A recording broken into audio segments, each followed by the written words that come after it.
What's going on, guys? K-Pad here and welcome back. And in this video, I'll be featuring the team that helped me to reach veteran rank, as well as the global leaderboards in the Willpower Cup. It features a Galarian Rapidash lead on Megahorn. Wild Charge definitely has its merits, but Megahorn for the opposing Claydol is clutch. Shadow Annihilate pivot to bait out those flyers, and a Claydol of my own as the closer.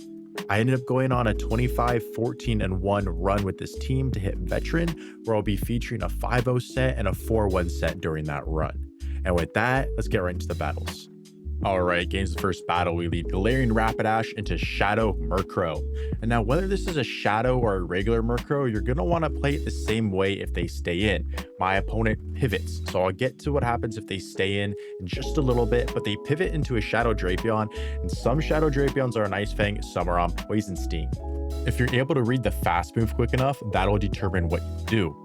If you see they're on Ice Fang, Body Slam first with your Galarian Rapidash right away, then pivot into your Shadow Annihilate as you see here, because most of the time the Shadow Drapion Ice Fang bait out safe swap is trying to bait out a Claydol. Now, if they're on Poison Sting, you can swap into your Claydol right away and be able to maintain switch advantage there. If you're slow in the read, Body Slam right away and pivot to your Claydol if that's Poison Sting. So you don't want to let them get up too many Poison Stings and then pivot, because they'll be able to force switch advantage there, which is definitely not something that you want. But given that it's a Murkrow lead, you will be able to get that shield back. So at the end of the day, it's not the end of the world. Now, if your opponent stays in, whether it's a Shadow Murkrow or a regular Murkrow, you will just overfarm there and wait for your opponent to throw first, because a Body Slam will not KO. So once you shield their move, you will then overfarm a maximum of 3 more Fairy Winds, because if they end up shielding that Body Slam, you want to be able to get your second Body Slam off before they reach their second move. And Murkrow pacing is straight 5s to moves, of which after you've done those Fairy Winds worth of damage, the Murkrow is now in Body Slam range. So that's kind of the way to get the most out of that lead scenario if they do end up staying in. GG's to my opponent there. Next battle, Galarian Rapidash into Malamar. Fantastic lead for us.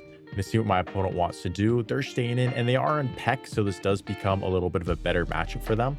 We want to let the first move go.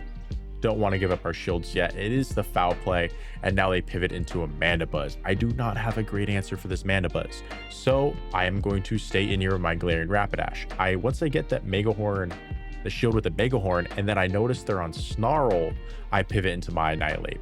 If they were on Air Slash, I would have stayed in with my Rapidash and gotten off another Megahorn before pivoting there. But seeing they're on Snarl, it allows me to come into my Annihilate and work this mid game differently. So they land one move, they're going to land a second move. And from here, I'm hoping that this is Fairy Wind farm down range. It is my opponent. I'm not sure if it would have been, but my opponent pivots out, brings in a Hatterene. Is that how I pronounce it? Hatterene.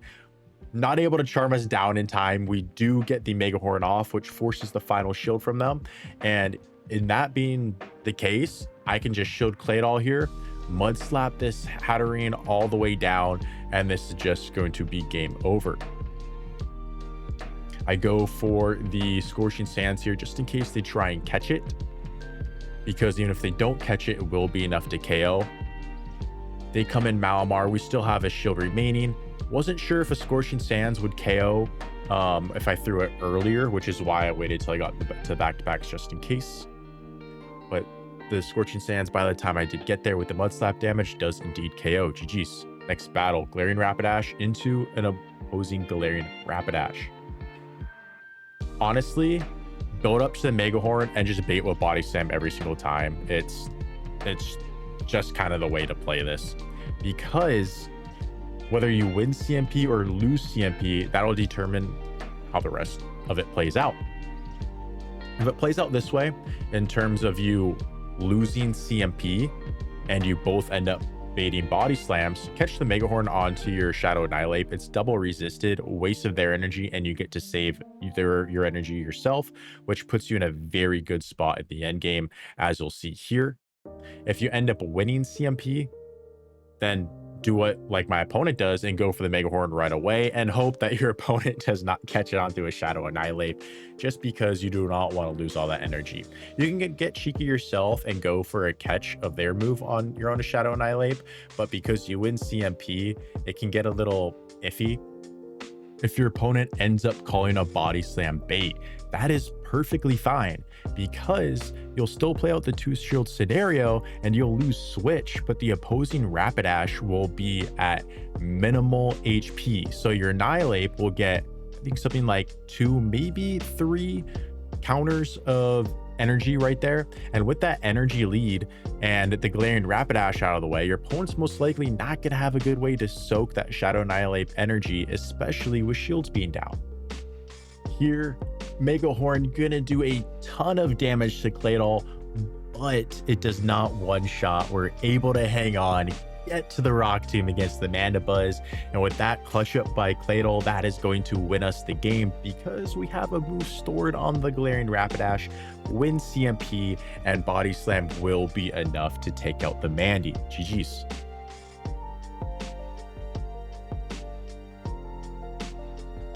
Next battle, we lead Galarian Rapidash into Shadow Murkrow. We know how to play this out like we saw earlier. See if my opponent stays in or swap out. They end up swapping out. So here, I'm going to go throw 6 Fairy Winds and then the Body Slam. It's on good timing. It takes advantage of that 1 turn it takes to swap.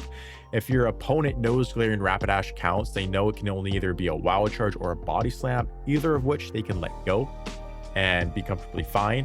But once they let that go, that Body Slam go, you'll then pivot into your Claydol, and that way you'll be able to maintain switch advantage, or at least get shield advantage out of it. And with the shield advantage, you can ramp up those counters with your Shadow Annihilate, and even though the Murkrow on your Shadow Annihilate would be dealing super effective, the counters pretty much look like they're dealing super effective back, especially when they're boosted. Here, my opponent ended up shielding that Mega Horn, so in doing so, that just put me in an amazing, or the Body Slam, even though it didn't have enough to be a Mega Horn, so potentially they didn't know the Galarian Rapidash counts yet, which is fantastic for us because it put us even in a better spot from the start and just sets our Galarian Rapidash up to sweep here. So we land that Mega Horn against the Murkrow, get to the Body Slam against the Claydol. This will take out the Claydol. And in the back, they have a Matang. I'm going to pivot into my Annihilate. And here, I'm actually no longer at a good spot because Psyshock one-shots us here. But they go for a Gyro Ball. And seeing that Gyro Ball is like, oh, did they misclick? Are they on Psychic? Are they Gyro Ball Frustration? I don't know. It would have been close. We did have a little bit of the Claydol left to deal some Mud Slap damage, but who knows? His opponent concedes. Next battle, another Murkrow lead. See if this one swaps out or stays in. Looks like this one's staying in, so we will be able to sell. We won't be able to see how we play it out. They pivot to that Drapion. So there, we're able to read the Poison Sting Drapion and counter swap our Claydol, but we're a little too late on it. We swapped after letting the Drapion get a 2 Poison Sting advantage. If you only let them get a 1, you will be able to get to that Scorching Sands before they reach a second move. But here, it would have been on the CMP tie, so I decided to shield that, over farm and farm down, knowing that I will be able to get the shield back, or at least debuff their last Pokemon, because they are going to come in with their Murkrow here with a shield. So I go for the that is a move, so I go for the extra Mud Slap, shield the Foul Play, and now comes in their own Galarian Rapidash, because they did not want to have to shield the Rock Tomb, because they would have to double shield if they want to keep a Murkrow around. So instead, they're going to come in with their Rapidash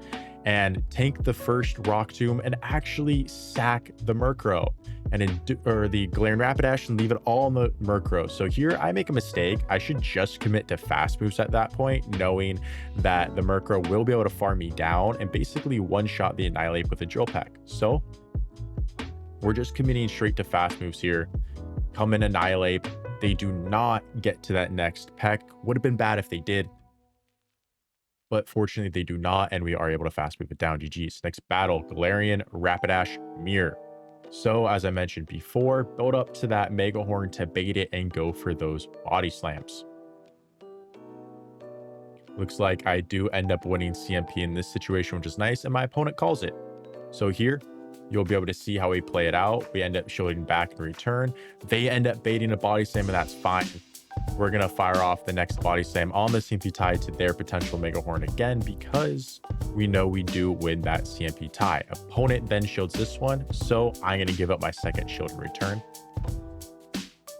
which they do end up full sending the Mega Horn. So that's nice. They don't double bait, which in that case was how I explained it out earlier.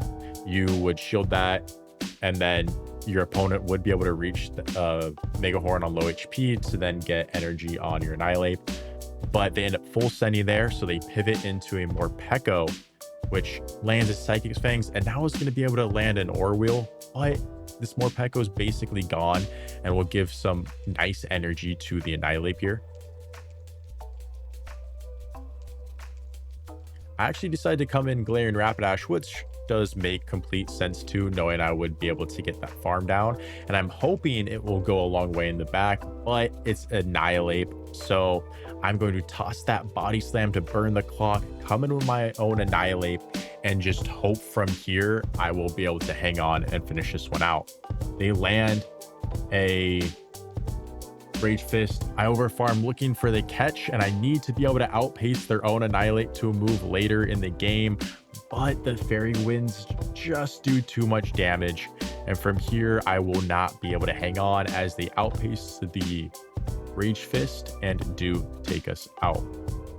GG's. Next battle, Galarian Rapidash into Murkrow. Does this one stay in? We shall see. That looks like they are, so we're over farming, letting them throw first, shield their first move, and now here we want to make sure that we give ourselves a chance to fire off both Body Slams. If they shield, they let it go, so we get the entire Fairy Wind down, and if they shielded, we would then throw the next Body Slam as well, and if that landed, we would then have that one Fairy Wind to KO the Murkrow anyways. So there finally is a good example of seeing how to play out that Murkrow lead if they do end up staying in. They pivot into a Primeape, and I have a fantastic answer for this Primeape. It is Shadow Annihilate. We take the first Rage Fist, land a Rage Fist of our own, which does take out their Primeape. They come in with an Annihilate, and they end up conceding because they don't believe they could win that match anymore. GG's. Next battle, Galarian Rapidash into a Shadow Annihilate. My opponent ends up swapping out, which is kind of interesting because it's a fairly neutral lead, but either way they swap out. I see the Shadow Drapion. I take my chances going into the Claydol right away, calling it was Poison Sting, just because I didn't want to fall too far behind. But it ends up being Ice Fang, which in that sense, it's not the end of the world. It's fine because you can still one shield farm down. But here, my opponent apparently did not like that or the Claydol with energy, so they end up conceding. Jeez. Yet another Murkrow lead. These things were everywhere throughout these sets. They pivot into a Primeape, and oh, we have a great answer to this one. Like normal, we tank the first Rage Fist, fire off a Rage Fist of our own before their second Rage Fist. This will KO the Primeape. If they shield, we'll just shield in return and counter down. My opponent knows that, so they end up letting down their Primeape, letting the Primeape go and getting energy on the Murkrow. And look at that. Those were 3 boosted counters. Took like almost half of the Murkrow HP. We shield the move. We're going to be able to get a Fairy Wind down and just spam off those moves against the back line. Again, my opponent doesn't like it. That Galarian Rapidash Shadow Annihilate combo putting in absolute work. Greninja lead, fantastic lead for us. They pivot into that Claydol. Again, we do not have a good answer for it. So 6 Fairy Winds in the Body Slam. Hopefully my opponent doesn't know Mega Horn counts. That would be fantastic. Doesn't look like they do. So we pivot into Claydol, puts us in a great spot again, just like last time. Especially we have a shield advantage and we don't even need switch, because if they have that Shadow Ball, they land it, the Greninja has nowhere to go. And basically this match is completely up to us in order if we want Rapidash or Annihilate to run away with the game. They come in with Greninja, end up getting a farm down. That's fine, because I can just come into my Annihilate and counter this thing down.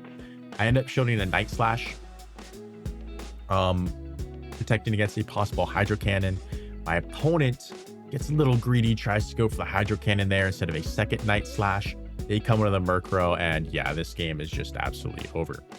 But like I mentioned, If you go for that body slam and they let it go, then you just pivot into your Claydol and you should be a-okay from there. Here, we just let the Annihilate go. It did its job, and Galarian Rapidash should comfortably be able to close out from here. Opponent still has a shield, but we will just outpace to these moves where one body slam will force the final shield, and I will get to the second one to KO the Claydol and then Fairy Wind down that Murkrow. Now that does cap off the 9-1 run, but I do have a bonus battle for you all that I absolutely had in here because it's just completely insane. I lead Galarian Rapidash into Sableye.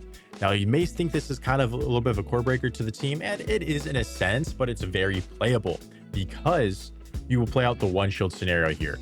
You build up to that Mega Horn and bait with the body slam. If your opponent calls that bait, well, very rough for you, and you hope they let your second move go, which is going to be that Mega Horn, of which my opponent does here. So when that happens, oh, we're going to be in a tough way because we get to the Mega Horn hoping they let it go, but they end up shielding. Fortunately, it's a CMP tie, so I'm like, okay, I've got a chance, let this go, come in Claydol. If your opponent ends up shielding that body slam and then you go for the Mega Horn on what would be the CMP tie, their second foul play, and it is the CMP tie, fantastic. You get both shields from your opponent, you let the Galarian Rapidash go, and then you'll come in Claydol. Or if your opponent decides to double shield and over farm to farm down, that's fine. You will immediately pivot into your own Claydol and play it out from there. But here, they called the bait. They came in able to get down my final shield. They come in with their own Claydol. I'm like, oh no, this isn't going well. My only hope here is that they're on Scorching Sands or Rock Tomb, and I'm able to get a nice counter down, but they go for a Shadow Ball, and my opponent still has a shield. There's no way I can win this match left. But wait, they have a Morpeko. Oh, this is actually doable. They go for the Psychic Fangs. Are they going to reach another move before I get the Mud Slap down? I don't think so. And what looks like an absolutely unwinnable game is now going to turn in our favor as Claydol's able to hang on, Mud Slap down their own, and we are able to take that one from a seemingly impossible position. GG's.